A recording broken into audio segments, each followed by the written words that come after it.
So, video posted covering vitamins through 8.1 and 8.2 up to vitamin E. A recap on those first three sections. There are two classifications: water soluble, fat soluble. Fat soluble, there are four. I want you to focus on that. A, D, E, and K. A deficiency for vitamin E is blindness. Okay, we get deficiency for vitamin A is night blindness. Vitamin A, night blindness. We get vitamin A from carrots and orange vegetables. Okay, some reds and some yellows. Beta carotene is a precursor for vitamin A. Vitamin D, where do we get vitamin D at? Milk. It's fortified in milk. Yes. Where else can we get it? Yeah, it's like 70 degrees in the afternoon. Isn't it great? Everybody riding around with their windows down? Systems up? Maybe? No. Vitamin D, yes, our body can synthesize vitamin D from sunlight, the UV from sunlight rays, but we do need calcium for our body to do that efficiently. Vitamin D deficiencies for children. Anybody want to take a guess? Bow-legged? Rickets. Very good. Yes, rickets. What about in adults? Osteomalacia. Osteomalacia. Vitamin D deficiencies. It doesn't happen very often in the United States because we fortify a lot of our foods with those things. Which brings us to vitamin E. Okay, remember we talked about it has several forms. The book bioavailability is how the body uses this. There are natural forms and synthetic forms for vitamin E. The book mentioned that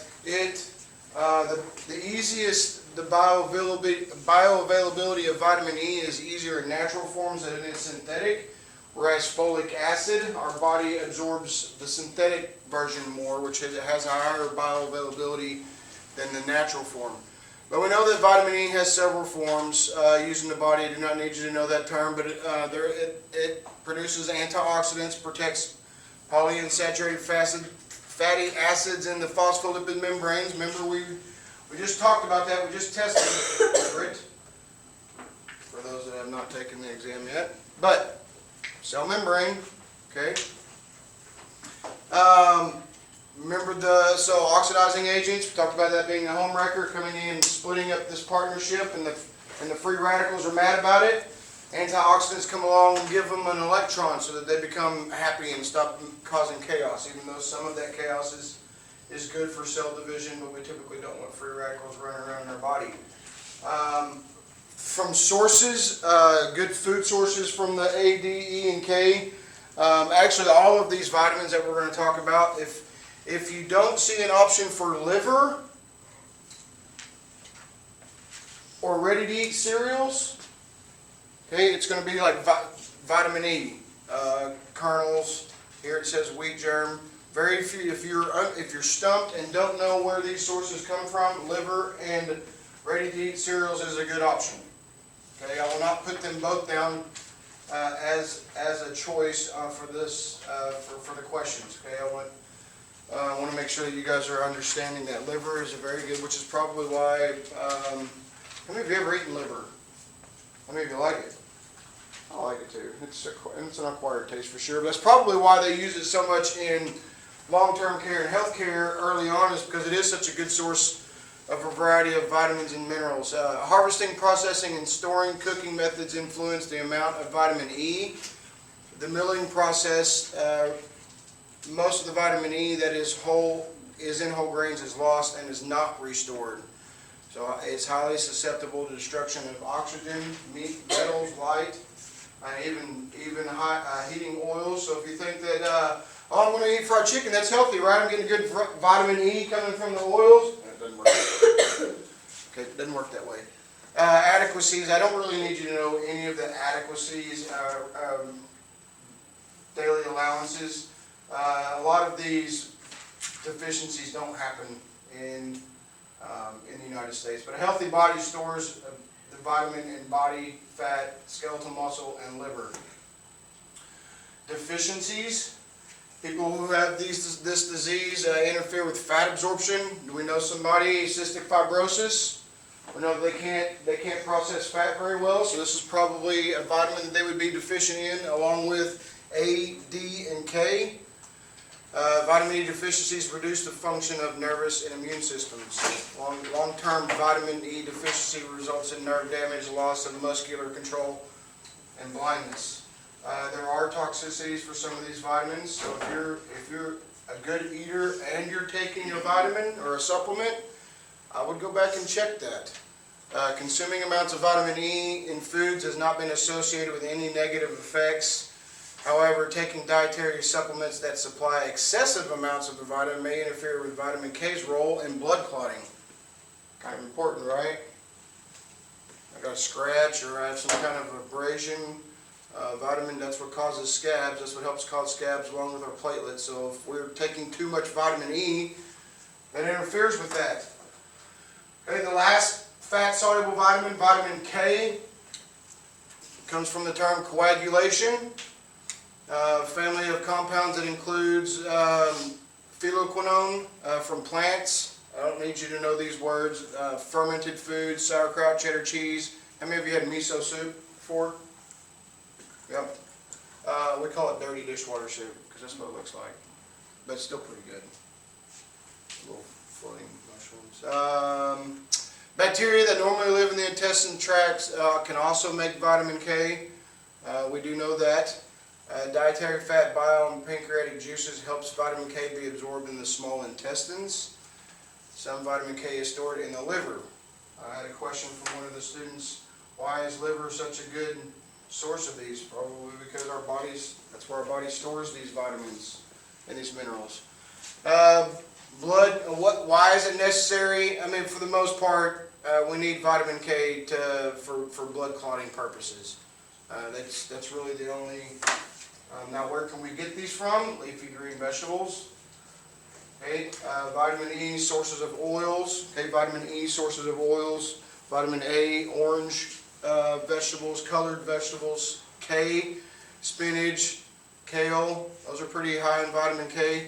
The connection here with vitamin K, when we talk about the book, talks about coumadin and warfarin. How many of you know what those are? What was the first one? Coumadin. Oh, it sounded like the seasoning. Oh, cumin. Yeah, I thought you said that for a second. It is a blood thinner, yes. Meredith, it is a blood thinner. So here's the deal. How many of you ever heard when you're on a blood thinner, warfarin, coumadin, that you're not supposed to eat leafy greens? There's a misconception there. They test your blood to find out the vitamin K levels. So if I eat leafy green vegetables on a regular basis, compared to someone that does not, I have a higher level of vitamin K in my blood. So the moment that I start taking warfarin, they should pair that with the level of vitamin K that you're eating, or the level of vitamin K that's in your blood. The misconception is when they say you're not supposed to eat, it's really you're not supposed to change. Okay? Because if I reduce the amount of leafy green vegetables or sources of vitamin K, and my warfarin or my blood thinner is too high, I have a risk of bleeding out very easily, and vice versa. If my warfarin or my coumadin is here and I increase my sources of vitamin K, I have a higher risk of a stroke or a heart attack because my blood's going to coagulate more, right? Be in mind of those. As far as RDAs, there's not really been one established for vitamin K. But the adequate intakes are 120 micrograms. I don't need you to know those. Deficiencies of vitamin K rarely happens among adults, but it can happen in people who have liver disease or conditions to impair fat absorption, cystic fibrosis. Okay, here it is again. Additionally, long-term antibiotic therapy can reduce the number of bacteria in the colon, so a bacteria can do that as well. The most reliable sign of vitamin K deficiency is an increase in the time it takes for blood to clot. And they can test that in labs. Babies are generally born with low vitamin K, so they usually get a vitamin K shot before they leave the hospital. Any questions about A, D, E, and K? I know we haven't talked about A and D in class. Watch those videos that I've posted. We'll get you caught up.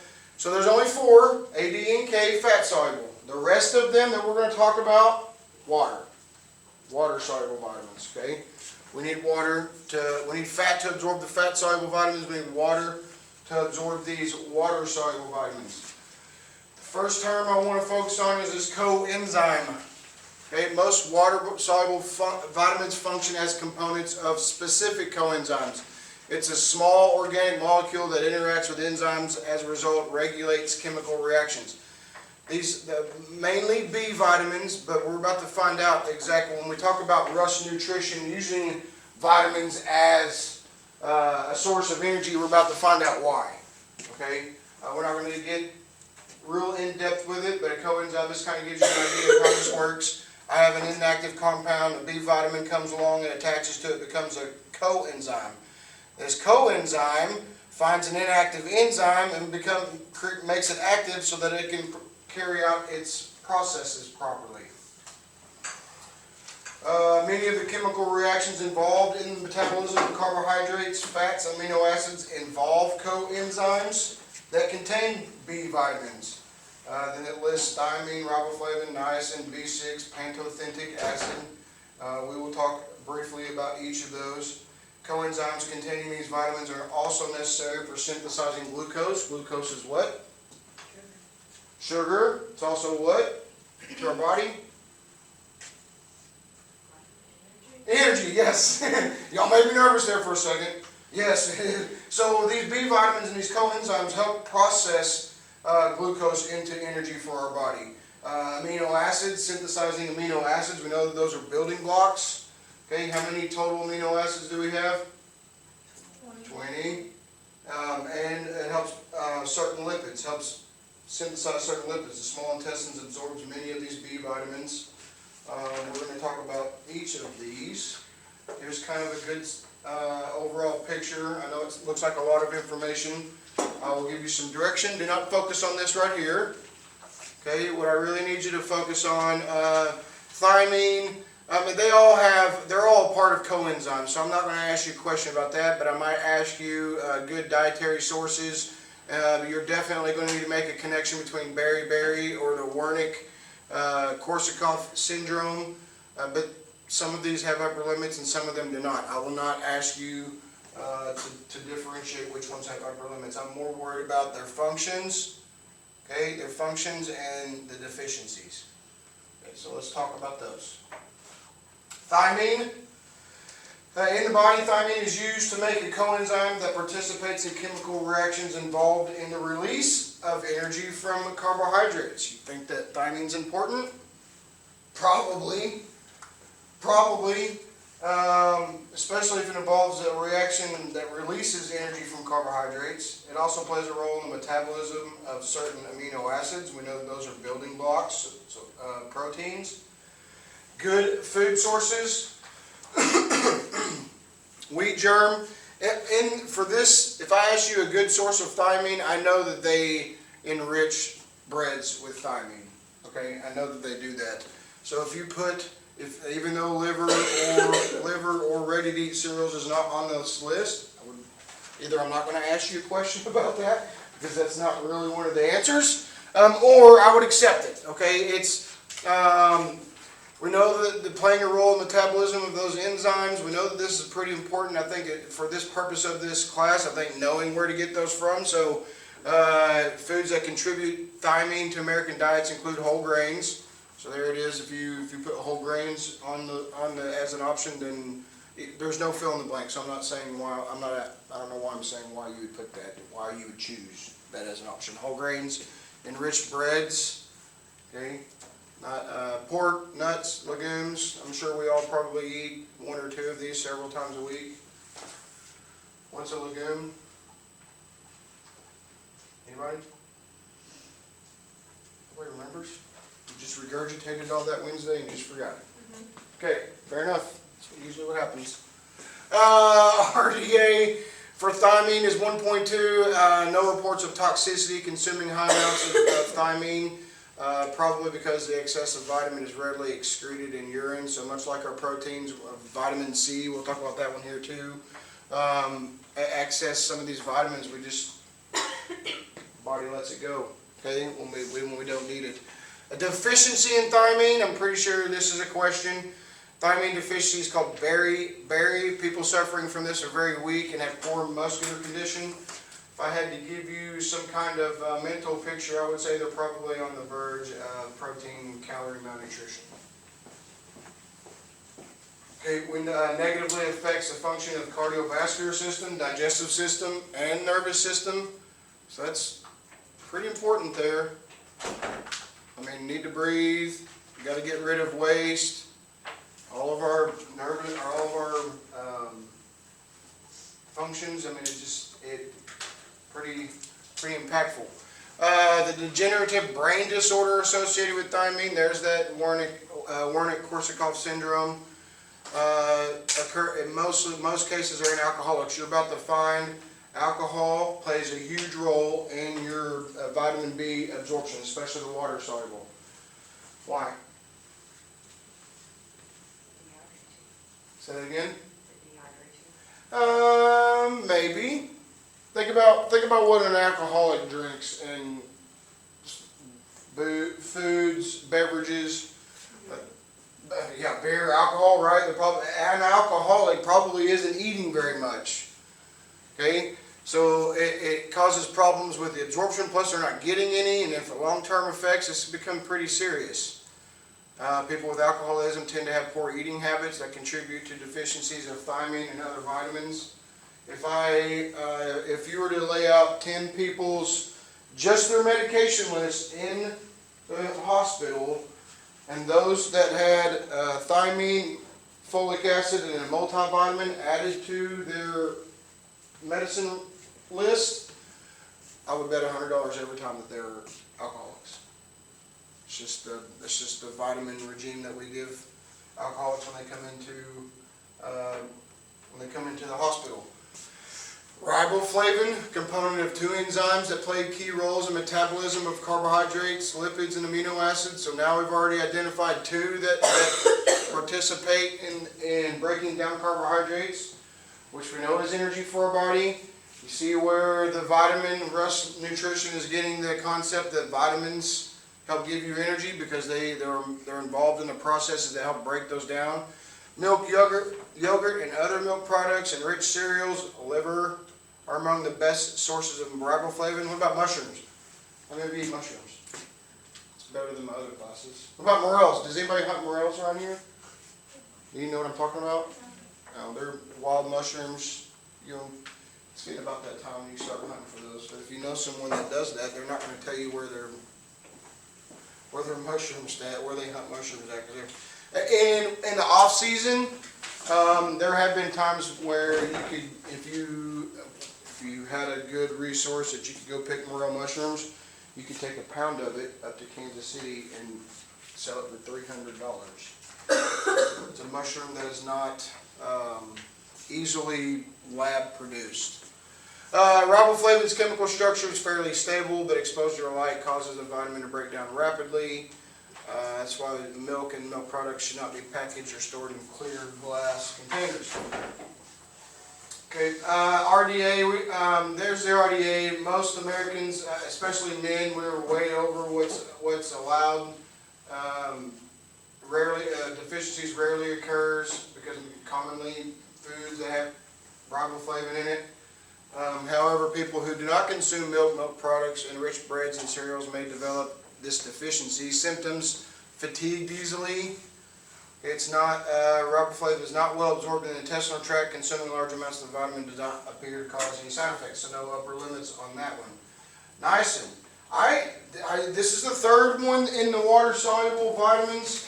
We talked about thiamine and riboflavin. Where do we get those? Niacin, we know that the other 2 are involved in the metabolism of carbohydrates and energy, but niacin is a part of 200 reactions. 200 reactions involving those in the release of energy from macronutrients. Major food sources of niacin include enriched cereals and beef liver. There they are again. Tuna, salmon, poultry, mushrooms. Anybody take a niacin supplement? It's good for flushing out your system of unwanted radicals, just because it speeds up the metabolism process. When diets supply plenty of protein-rich foods, the human body can synthesize niacin from a precursor, the amino acid tryptophan. Does anybody remember where tryptophan comes from?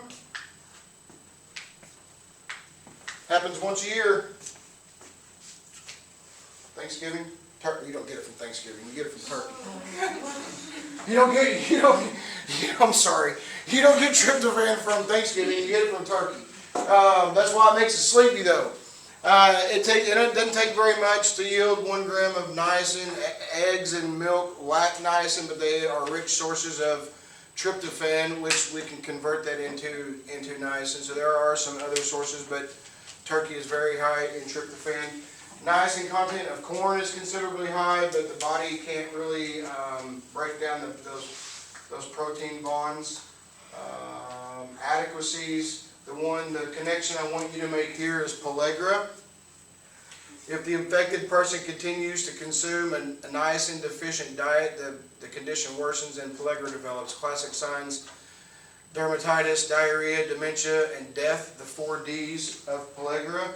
I was kind of thinking outside the box when we were talking about this, and I wonder if anybody's ever done, especially in long-term care, because that's where we see a lot of dementia at. I wonder if they've ever, because they're not eating well, right?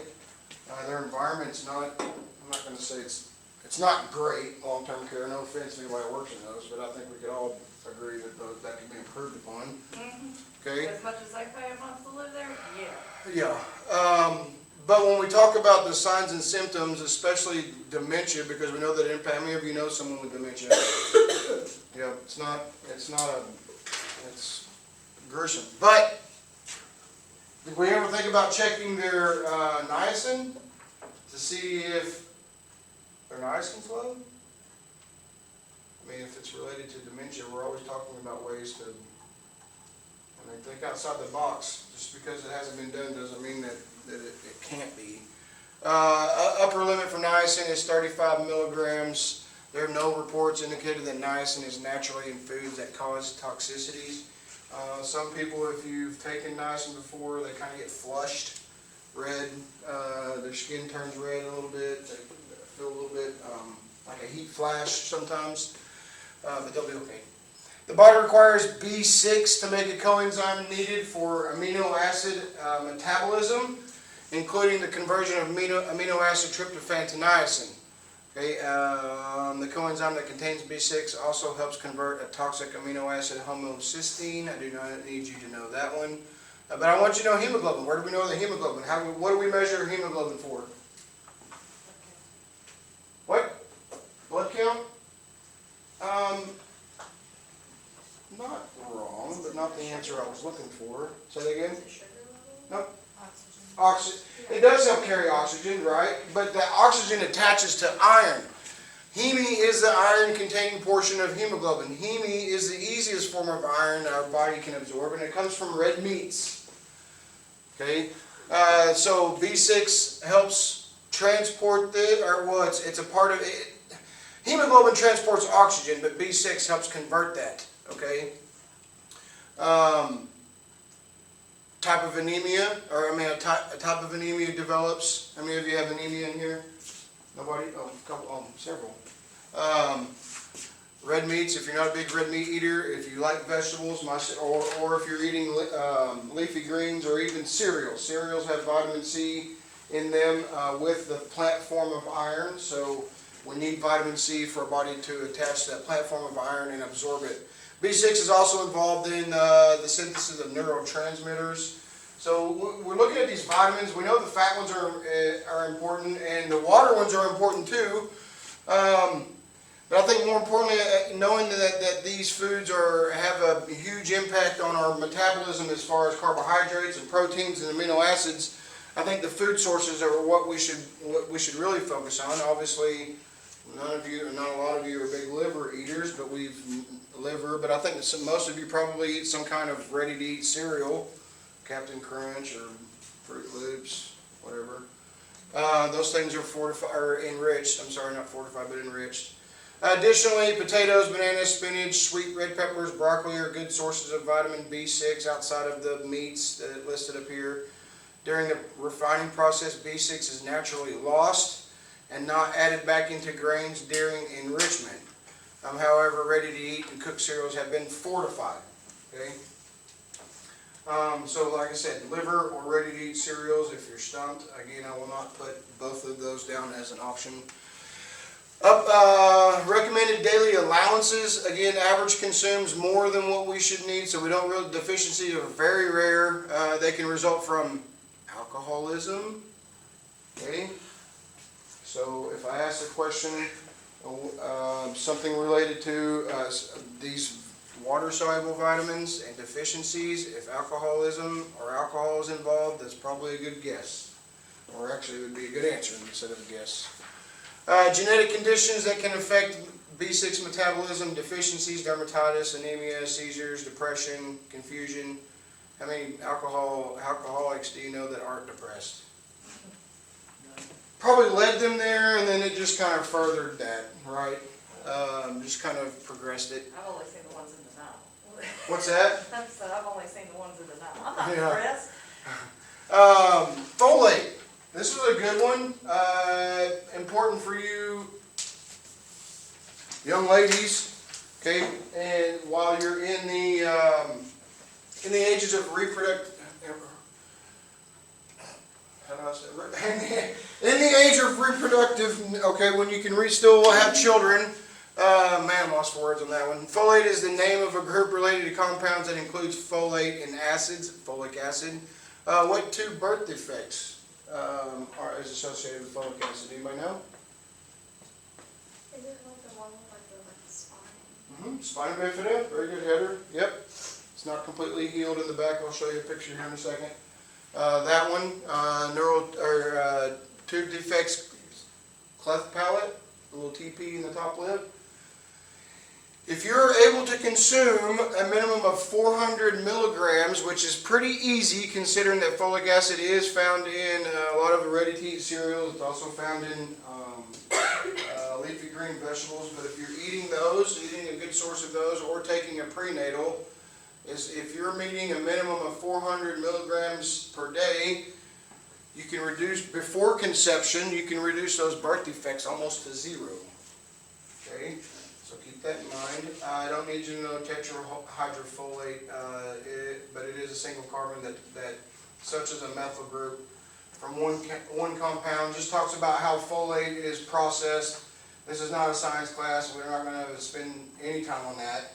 But leafy vegetables, liver, good sources of folate. Okay, ready-to-eat cereals, liver. Synthetic folic acid that is used to fortify and enrich in food is better absorbed. It has a better bioavailability. Okay, it's absorbed than naturally occurring forms. And then the book. So folate is extremely susceptible to destruction by heat, oxidation, and UV light. And so they can actually lose 50 to almost all of it. Okay, so by eating them fresh or lightly cooked. Here's the 400 micrograms, not milligrams, micrograms, sorry. The risk of folic deficiency is highest in alcoholics. Okay, women of childbearing age, pregnant women, people with disorders. Folate deficiencies usually result from nutritionally inadequate diets, but excess alcohol consumption and use of certain medications can impact that. I don't really need to know any of that. Neural tube defects, that's where the spina bifida talks about spina bifida and anencephaly. Anencephaly is actually pretty, spina bifida can be corrected. I think I told you the story. I had a WIC family come in. They knew that their child had spina bifida, and they went to Houston to have it corrected while the baby was still in the womb, which is pretty, I think it's pretty interesting. During the first few weeks of conception, neural tubes form in the human embryo. The book says 21, usually within 21 days, talking about getting that folic acid within the first 21 days of conception.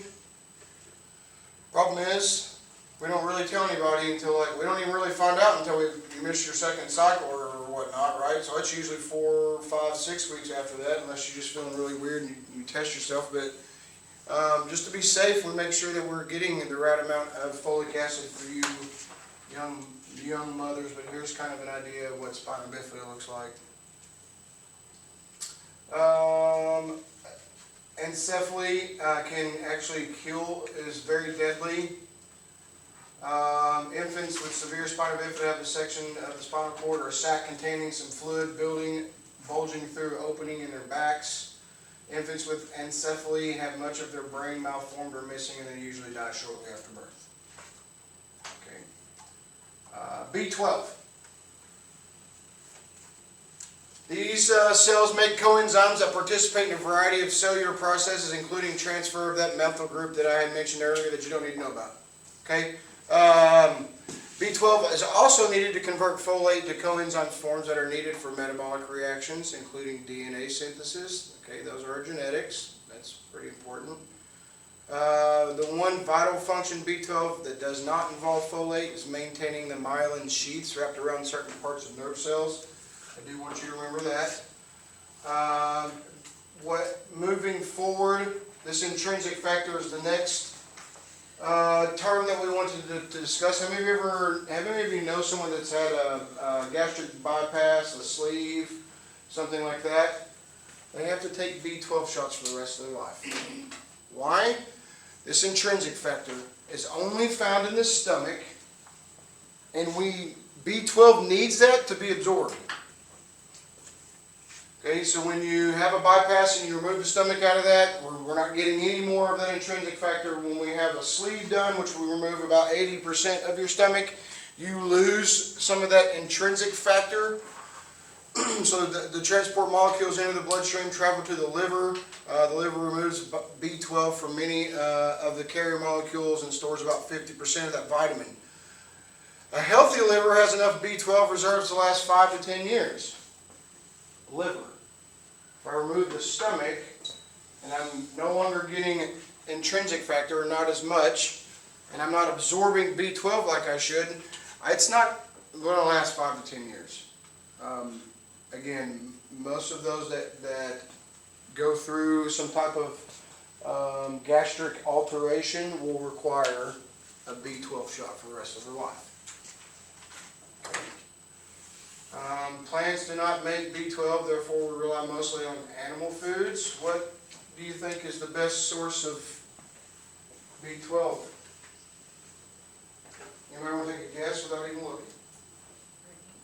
What? Red meat? Yep, red meat. Liver. Red meat, liver. Okay. Ready-to-eat cereals. Again, I would accept those. If those are options, I will not put liver and ready-to-eat cereals on the same option. If I did, then if you got the answer, I'd give you credit for it. Recommend daily allowances for this. Most Americans consume more than we need. No upper limit has been established because no adverse effects have been observed with excess intake. Deficiencies, again, these things happen as you get older. When we start interfering with the stomach and that intrinsic factor, an estimated 2% of older adults have an autoimmune disorder that causes inflammation and destruction of cells in the stomach that produce the intrinsic factor. So even as you get older, eventually people who lack intrinsic factor develop diseases called pernicious anemia. I do want you to know that one. Treatments. Bypassing the need, intestinal absorption usually provide routine B12 injections. Okay. I had to do that not too long ago. You did? Every 2 weeks I had to inject with B12. Yeah. We talked about non-modifiable risk, age, family history. Okay. Those are risk factors for pernicious anemia, but it's still good to get your blood tested. Vegans avoid eating animal products. Okay, they're not getting a lot of B12, so they probably have to have some kind of B12, unless they're eating foods that are fortified with it. They are more likely to also need some type of B12 supplement. The last one, pantothentic, oh, I'm sorry, it's not the last one, but it's pretty close.